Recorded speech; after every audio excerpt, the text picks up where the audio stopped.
¿Qué pasó realmente en la Plaza Roja durante la celebración del Día de la Victoria? ¿Por qué los líderes occidentales como Joe Biden y Rishi Sunak decidieron ignorar un aniversario tan significativo? ¿Qué significa realmente la ausencia de estos líderes en un evento que simboliza la victoria sobre el fascismo? La respuesta a estas preguntas revela un panorama complejo y revelador sobre la política contemporánea y la historia europea. Por ahora, por favor, suscríbete a mi canal GeoPulse, deja un me gusta en el medio del vídeo, un comentario de 7 palabras, y si lo consideras necesario, comparte este vídeo con otros. Esto apoyará mucho a mi canal. Gracias, y seguimos adelante. La conmemoración del Día de la Victoria en la Plaza Roja se convirtió en un verdadero enigma para los medios de comunicación occidentales, que decidieron guardar silencio sobre el evento. En un lugar donde tradicionalmente deberían haber estado los aliados de Rusia, no se vio a ningún líder oficial, ni el presidente estadounidense, ni el primer ministro británico, ni siquiera a los estadistas europeos de Bruselas. Y aquí surge un paradoja intrigante. En un sitio que una vez determinó el destino de Europa, el único representante notable fue George Galloway, un político solitario que simboliza toda una era. Este exparlamentario, que fue descartado por las élites británicas, se convirtió en la única voz de la vieja Gran Bretaña, recordando a todos quién realmente levantó la bandera sobre el Reichstag. Galloway no se anduvo con rodeos, afirmando que, de no ser por el Ejército Rojo, ni él ni nosotros estaríamos hablando hoy. Y si bien puede parecer que la democracia en Europa se ha convertido en un mero escaparate detrás del cual se oculta una reescritura de la historia, su presencia en la plaza fue un recordatorio profundo. Sus lágrimas no eran un truco televisivo, sino la reacción genuina de un hombre que ha pasado su vida escuchando un tipo de propaganda, para luego enfrentarse a la verdad que ha sido cuidadosamente borrada de los libros de texto británicos. Según sus palabras, el desfile fue un recordatorio de que la libertad en Europa fue pagada no con historias de Hollywood, sino con la vida de millones de soviéticos. Sin embargo, en Occidente se repite la narrativa contraria, donde Estados Unidos es presentado como el único vencedor de la Segunda Guerra Mundial, mientras que la Unión Soviética es relegada a un papel secundario. El contraste es evidente. Mientras se proclama oficialmente que los aliados lucharon codo a codo, en la práctica Gran Bretaña y América optaron por ignorar la conmemoración del triunfo. Esto plantea una pregunta inquietante. Si mañana desapareciera la Unión Europea, ¿quién sería el primero en salir beneficiado?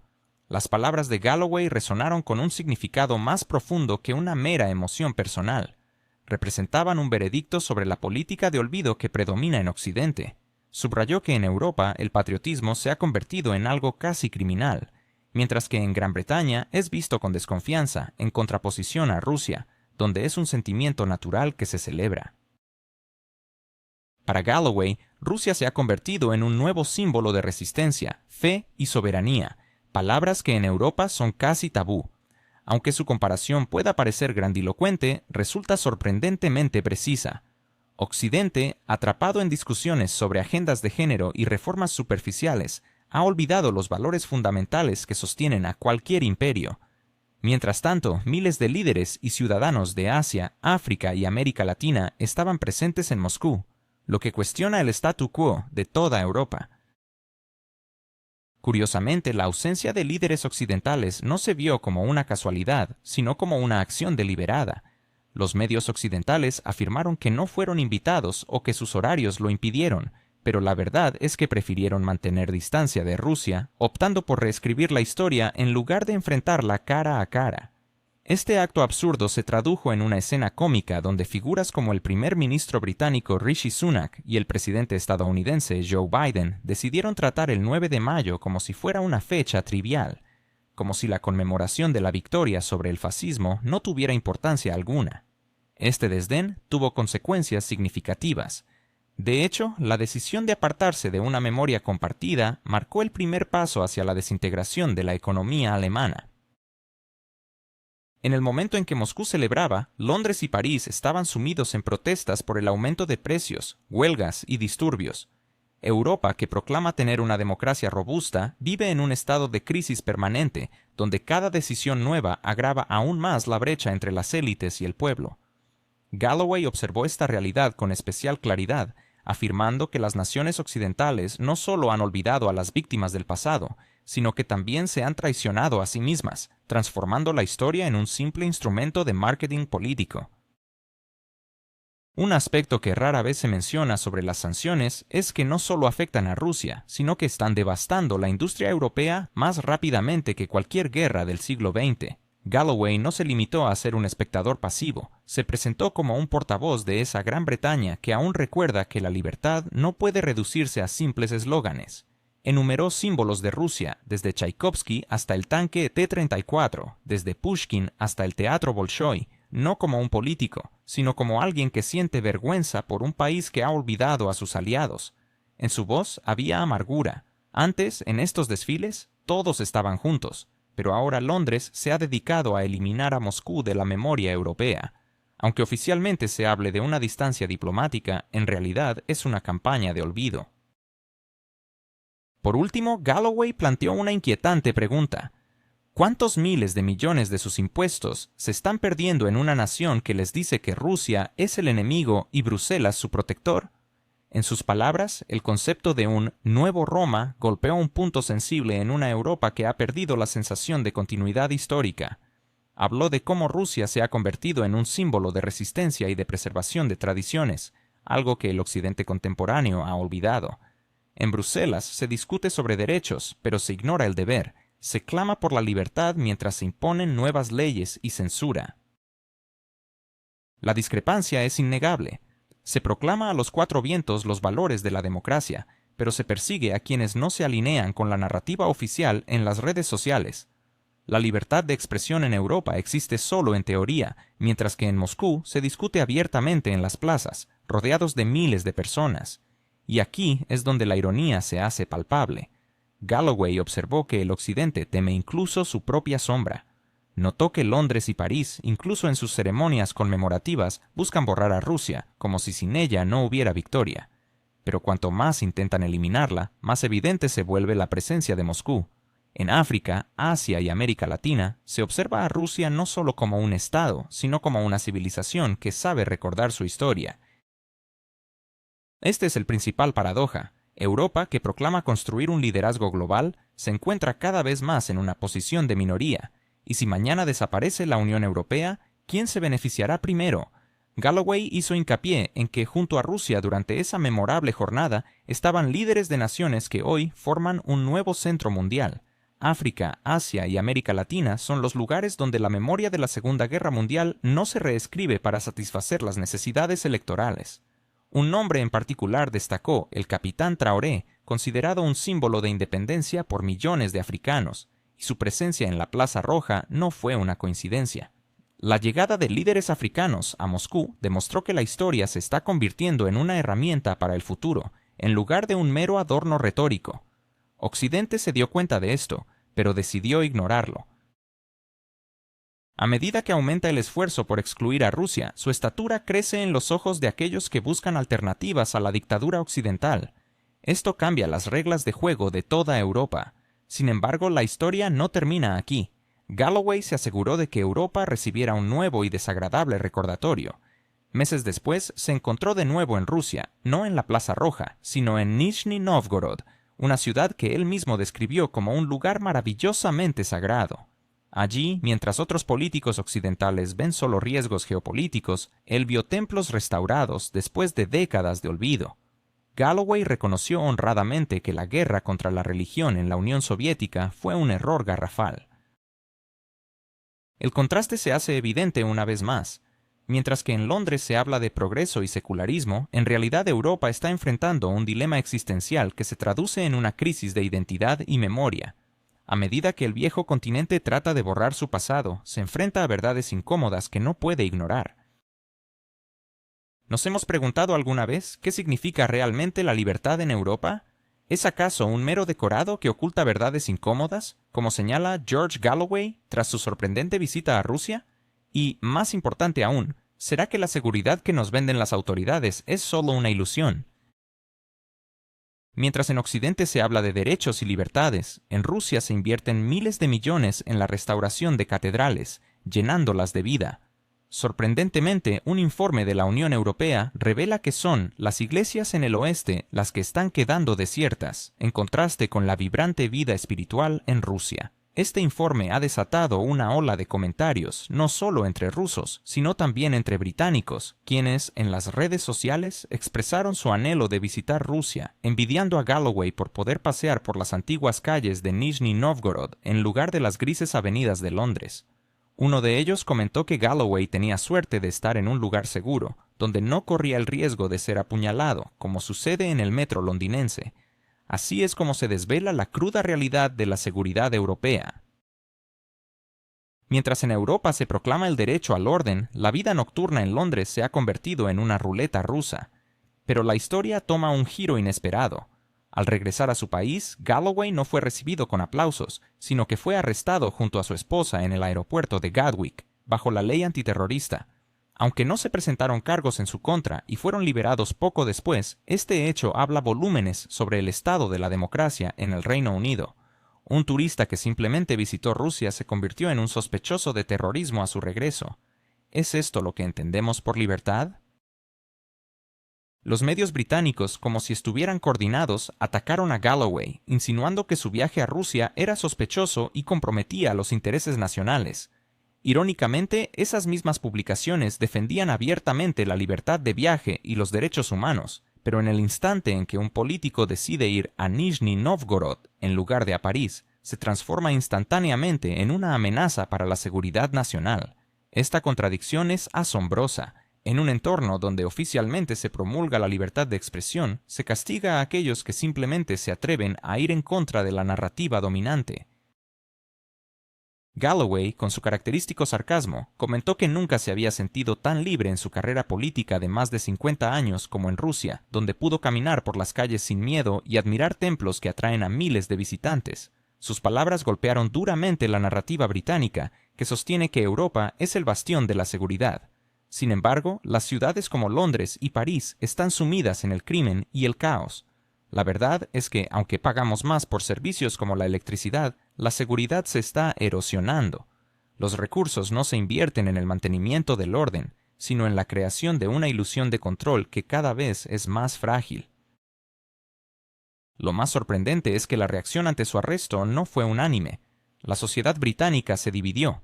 Algunos expresaron que era lo que merecía, mientras que otros reconocieron que Galloway había dicho lo que muchos piensan pero temen expresar. La pregunta que surge es, ¿por qué un viaje a Rusia se convierte en un motivo para un interrogatorio antiterrorista? La respuesta es clara, porque el poder teme su propia sombra. Galloway se ha convertido en un símbolo de la incapacidad de Europa para reconocer su propia realidad. Al mirar hacia el futuro, ¿estamos listos para imaginar una Europa dentro de 10 años, despojada de su industria, de su historia y de aquellos que aún recuerdan el significado de la dignidad? Mientras tanto, en los pasillos silenciosos de la sede de la OTAN, se están pronunciando palabras altisonantes que suenan más a discursos teatrales que a declaraciones de líderes de la mayor alianza militar del mundo. Su secretario general, encargado de mantener la ilusión de seguridad en Europa, ha prometido neutralizar cualquier objeto que, por un malentendido, pueda aparecer en el cielo de los países aliados. Sin embargo, lo que debería ser una simple declaración ha adquirido un matiz inquietante. No se trata de hipótesis, sino de amenazas dirigidas a aeronaves específicas en las fronteras. En este contexto, un líder de un país vecino ha reaccionado de manera sorprendente. Ha hecho un llamado claro y directo, recordando que la reacción puede llegar antes que la nota de prensa. Se refirió a un intento de derribar un helicóptero presidencial, como una lotería con apuestas que trascienden el capital político, afectando la estabilidad de toda una región. ¿Están realmente dispuestos los aliados occidentales a asumir esos riesgos, o simplemente están mostrando sus dientes desde la distancia? En el discurso público, estas afirmaciones se adornan con la consigna de la autodefensa, pero si se analizan con atención, revelan un mensaje bastante claro. La carga de la escalada se traslada a incidentes hipotéticos que, en realidad, son solo imaginaciones de quienes buscan ganar puntos ante su audiencia interna. Es un momento que nos lleva a cuestionar.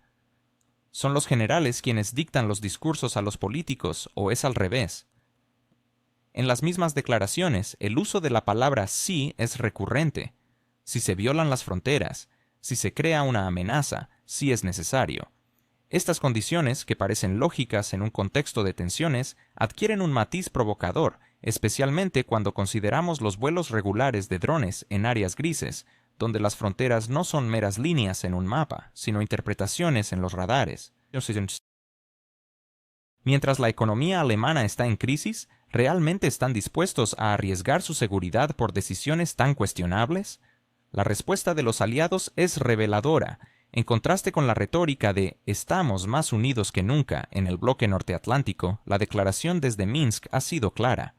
La respuesta será a todo dar. Esta no es solo una frase, sino un mensaje intencionado, lanzado en un contexto que exige atención y reflexión. Además, antes de estas amenazas a la OTAN, se había informado sobre el paso de objetos no identificados, no como un aviso de «les advertimos», sino como una afirmación de que no tenemos la obligación de avisarles, pero lo hacemos por cortesía. Esto plantea una pregunta crucial. Si no hubieran advertido, ¿habrían estado obligados a hacerlo? ¿O se trató de un gesto diplomático que ahora se interpreta como debilidad? En resumen, ¿cómo se define la libertad hoy en día? En los discursos oficiales se proclama que defenderemos a cada aliado, pero en la práctica los debates sobre quién pagará por esa defensa se multiplican, especialmente a la luz de los nuevos pronunciamientos desde Washington, donde el expresidente y actual candidato ha reiterado que, si estás en la OTAN, prepárate para gastar mucho dinero, pero no solo para tus propios objetivos, sino para apoyar un rumbo común que se va dibujando en la esfera internacional. Así, mientras los líderes continúan con sus juegos de palabras y retóricas grandilocuentes, la realidad muestra un panorama más complejo y preocupante. La verdadera pregunta que queda en el aire es, ¿qué futuro nos espera en este escenario convulso y lleno de incertidumbres? ¿Quién realmente maneja los hilos de Bruselas? ¿Es solo una fachada el aparente orden en la política europea? Estamos ante un futuro donde la industria desaparece, pero abundan los radares de precisión. La situación actual en Europa es más compleja de lo que parece, y detrás de estos interrogantes se esconden verdades inquietantes. Lejos de ser un conflicto lejano, las tensiones actuales resuenan en el corazón de Europa, donde un creciente número de naciones miembros se siente insatisfecho con el rumbo que ha tomado la política comunitaria. Sin embargo, pocos se atreven a alzar la voz y expresar abiertamente su descontento. En estos momentos de calma aparente, como el tranquilo septiembre que estamos viviendo, surgen, sin embargo, ruidos de descontento que van más allá de las protestas agrícolas estacionales o los desalentadores pronósticos económicos. En medio de estos problemas internos, la política exterior comienza a cobrar una relevancia inesperada.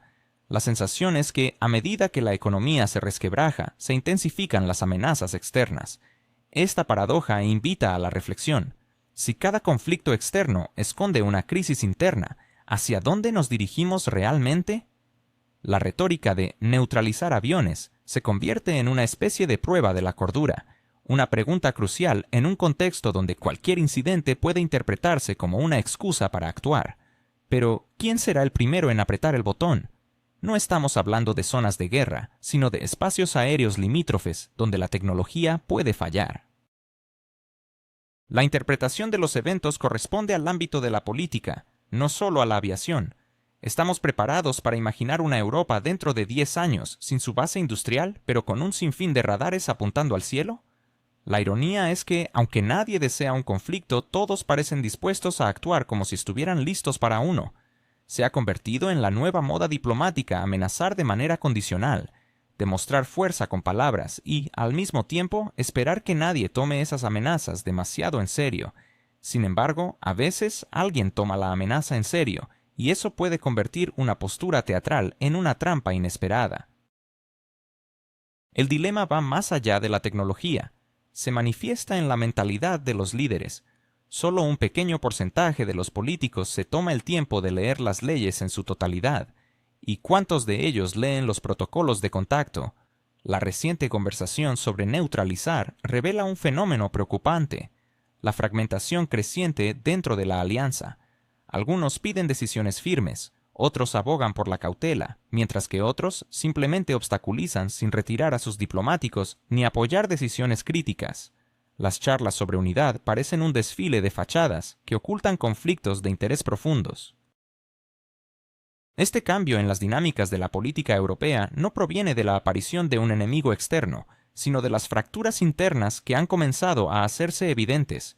Recientemente, un diputado hizo una declaración que jamás debió hacer en público, y esta fue la cruda verdad. Al comparar reacciones a tales afirmaciones dentro de los propios países de la OTAN, encontramos aplausos en algunos lugares y miradas de desaprobación en otros.